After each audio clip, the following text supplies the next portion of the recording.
पाणी द्या नाही तर तुमच्या राज्यात सामील करून घ्या असं साकडं सांगलीच्या जतमधल्या दुष्काळग्रस्तांनी थेट कर्नाटकच्या मुख्यमंत्र्यांना घातलंय।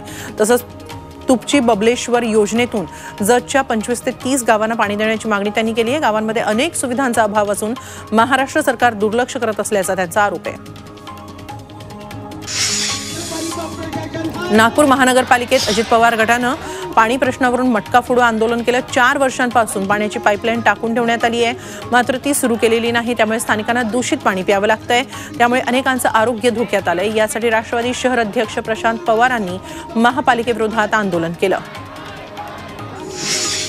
वर्ध्यामध्ये मनसे कार्यकर्त्यांनी जिल्हाधिकारी चेंबर समोर ठिय्या आंदोलन केलं। बोरगाव मेघे इथल्या गिट्टी खदान परिसरातील नागरिकांनी स्थायी पट्टे मिळावेत या मागणीसाठी मनसेनं जिल्हाधिकारी कार्यालयावर मोर्चा नेला, मात्र जिल्हाधिकारी भेट न देताच निघून गेल्यानं मनसेनं त्यांच्या चेंबर समोर ठिय्या आंदोलन केलं।